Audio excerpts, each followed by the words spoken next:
I want us to have a look at a short clip that has been going viral for the better part of this evening. It's a clip of a gentleman from Rumuruti in Laikipia County. Listen to this. Tuko na njaa. Oi Gachagua. Oi Samoei na Ruto tuko na njaa. Nikizani marafiki yanyu. Tuliwachagua usiku wa manane. Nisikia ni kutoka Rumuruti.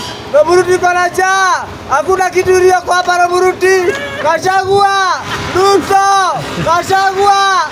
Ruto. Nikizani sisi. Hii nyumba nilobeba. Amelala njaa siku 3. Mimi nimelala njaa. Hakuna kitu ya kupeupwa.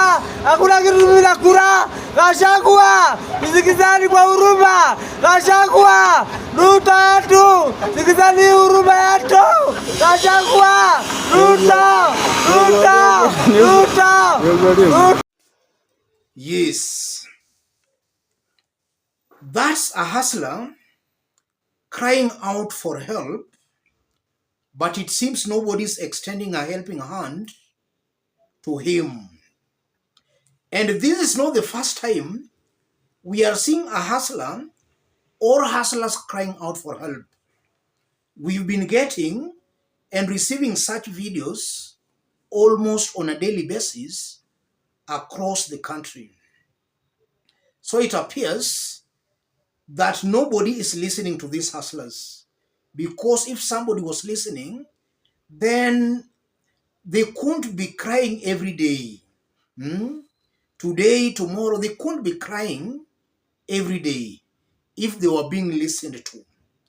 And that brings us to our analysis, in which I want to explain why I strongly believe William Ruto's government is not listening to these hustlers.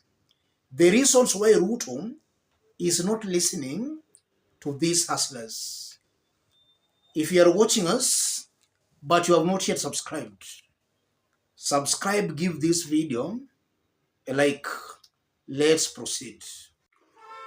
The first reason, William Ruto knows that in Kenya, the presidency is not being decided by the people.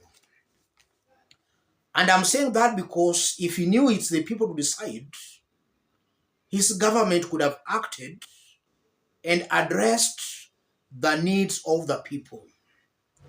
But now that the people are crying on a daily basis, it confirms the government is either not listening to them or listening to them but ignoring them.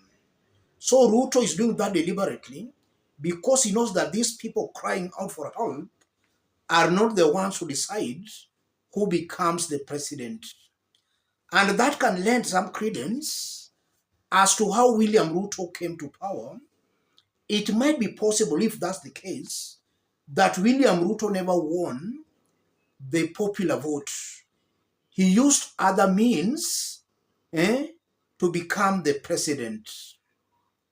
So he's not listening to these people because the people are not the ones who made him the president.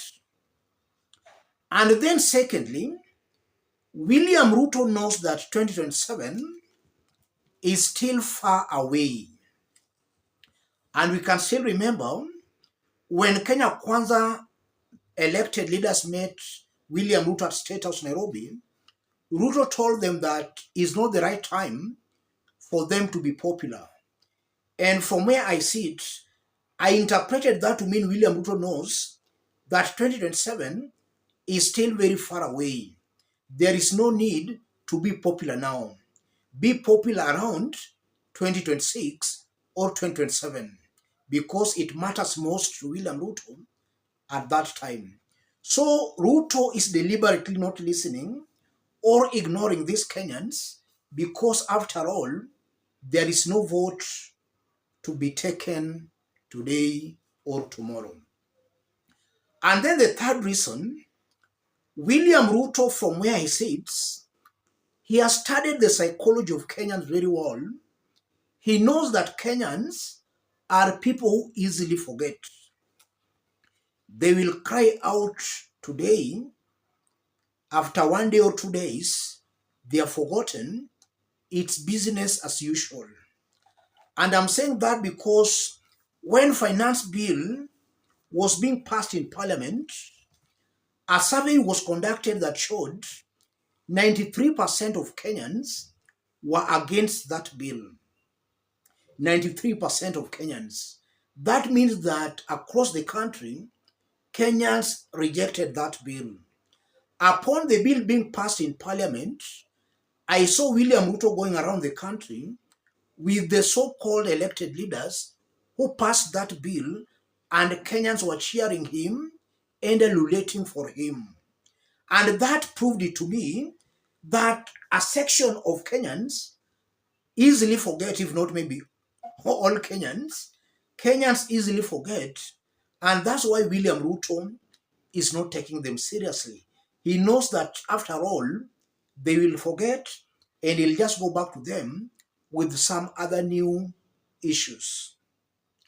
The fourth reason why these hustlers are not being listened to and why Ruto is most definitely ignoring them, William Ruto knows that it's not about development or service delivery to the people that earns somebody an election or a re-election. Our politics is all ethnic based. You just have to play your politics very well, antagonize communities against communities, and actually you'll have your way. So in this case, I'm seeing a Kenya Kwanza government that understands very well. And whether they'll succeed on this, it's only time that will tell. It understands that Kenyans don't vote based on performance or based on development. But if you can actually psych their ego against another community or against another leader, if you can successfully incite them, then you'll get their votes. I believe that those are the four main reasons why this government is not listening to these crying hustlers. Because Kenyans have been crying over several issues, the high cost of living, but no action is being taken. We are seeing corruption, no action being taken. We are seeing the kind of borrowing this government is borrowing. Kenyans have been complaining about that. No action is being taken. And even today, we saw the High Court declared the housing levy illegal. And besides the fact that a majority of Kenyans were against that levy, I saw William Ruto saying that now they are going to work on the constitution to actually align itself with that levy. So William Ruto does not even care that Kenyans already are against that finance bill, or that finance bill, and in this case, housing levy. He's still looking for ways of making sure that that levy is still there.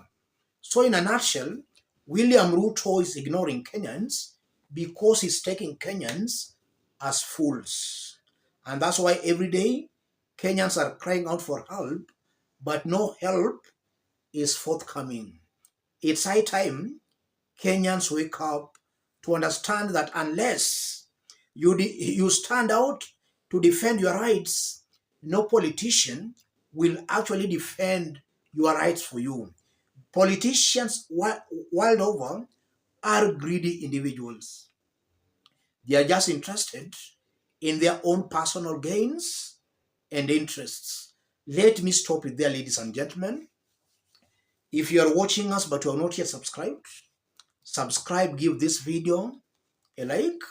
Yes, any person watching us outside Kenya, drop a comment, let us know from which part of the globe you are watching us from. Let's meet in our next analysis. Thank you.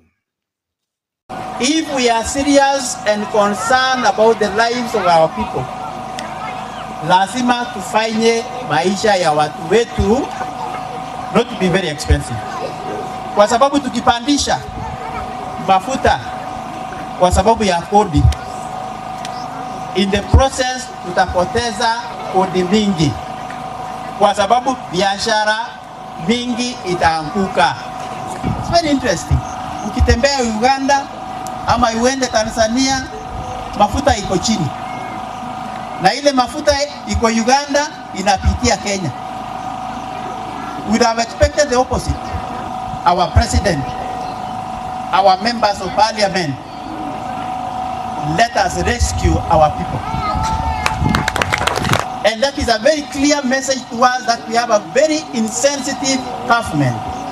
And I'm talking as a government. Siongei tu kama raia.